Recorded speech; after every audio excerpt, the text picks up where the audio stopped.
Hey everybody, I hope you are well. Well, in 1941, December of 1941, Japan carried out a surprise attack at Pearl Harbor, and that put us into the war. That forced us, the United States, to enter World War II. It was a surprise, total surprise attack.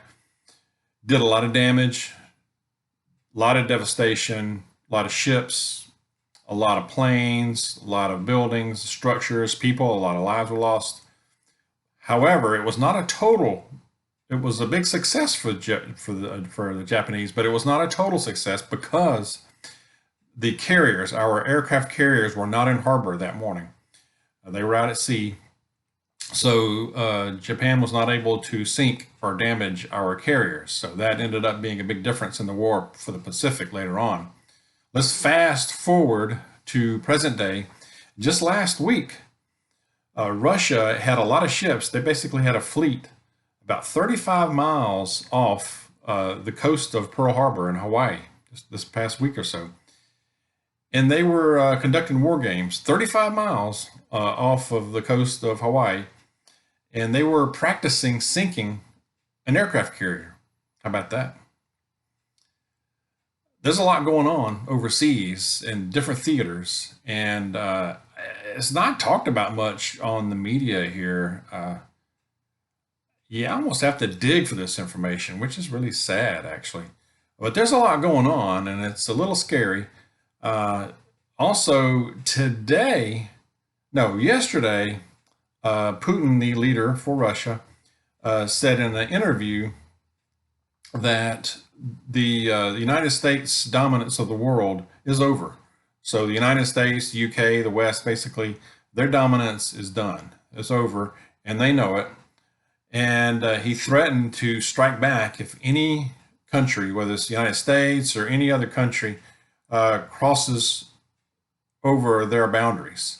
So if you cross over their boundaries, that's how he said it, that Russia will strike back and we will lose. That's what he said. That was yesterday.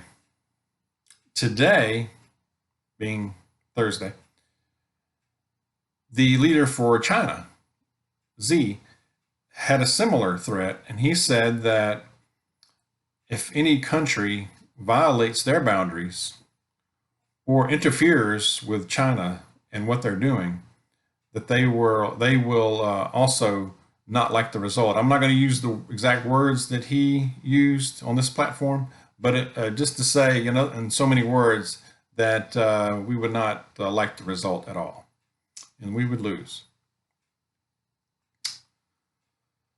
There was an article I ran across earlier today that also talked about the Japanese defense minister gave a stark warning to the United States about Russia and China. Said that, well, I'll read some of it. I won't read all of it. I'm going to put a link to this article in the description, but I'm going to read just a few excerpts from it. But this is basically the Japanese defense minister. He gave a chilling assessment of the situation as discussed threats from China to Taiwan and potentially to Hawaii from Russia. So China to Taiwan, they still want to, they're bent on making them part of China again and reunifying it by force if necessary, and potentially Russia a threat to Hawaii.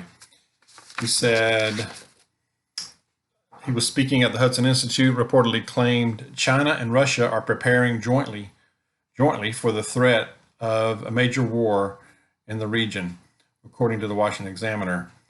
We have to show deterrence towards China, and not just China, but also the Russians, because as I told you, they are doing their exercises together. And to hammer home the point about the threat in the Pacific, he pointed to recent war games which Russia carried out just 35 miles outside of Hawaii, which is what I referred to there a while ago. He compared the threat to that of Pearl Harbor, the Japanese surprise attack that dragged the U.S. into the war back in 1941. So he's warning the United States this could be a similar type thing, except this time the Russians, present day.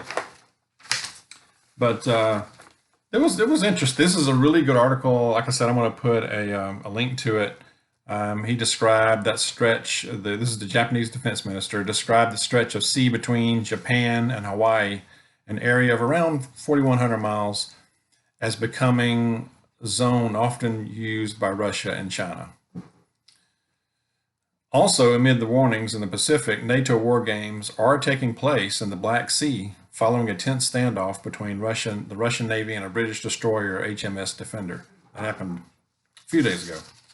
So there's a lot of little war games going on here and there by both sides. A lot going on.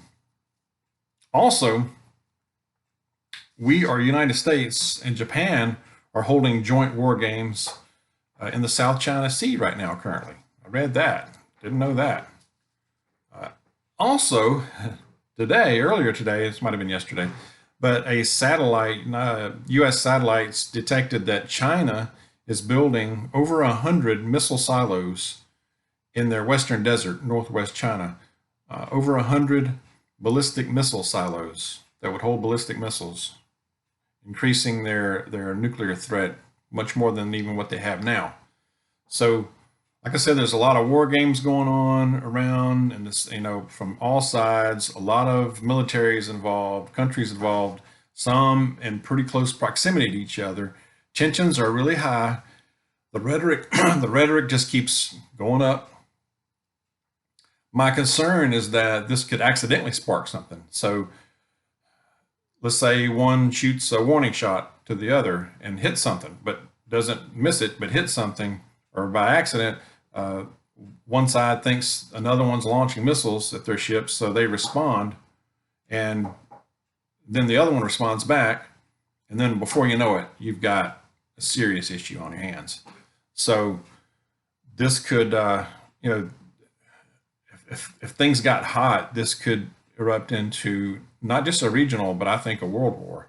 You got Russia, China, mostly on one side. You got on the other side, of course, the United States, the UK, Japan, Australia, the Philippines, and Taiwan, of course. Japan, I can see why he's making this, trying to warn the United States. I mean, he's got a big stake in this. I mean, they're sitting there right next to China, basically. And they need the United States Navy to be a force there, to be a counterweight to China, being so forceful over there.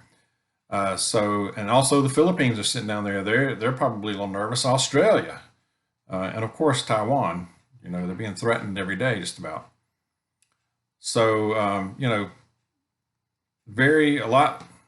lot of things there that could erupt, and that's my big concern.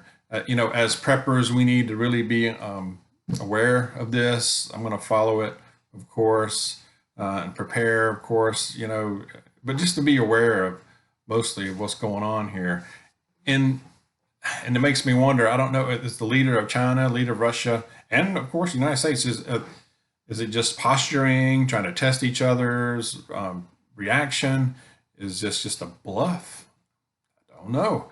Does Russia and China think that United States is that much of a decline? Maybe we are, that they think they can take us. They might be confident enough to do that now. If they did and it erupted, of course it would be devastating. It can involve a lot of different things. Cyber warfare. It could contain involve conventional. It could be even tactical nukes. Both sides have them. Electromagnetic pulse, EMPs. So a regional war or a World War III would highly impact every American. Everybody, all of us, we would be impacted big time. We're talking about big time shortages, things running out quickly, power outages, just physical damage possibly.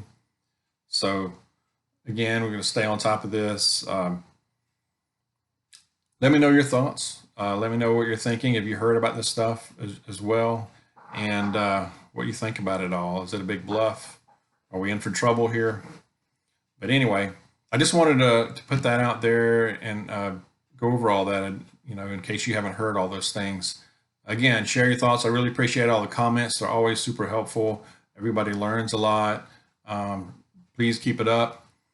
But anyway, I will leave that be for now. We're going into a holiday weekend. Please be safe. Be aware. Okay. God bless you. Let's keep praying.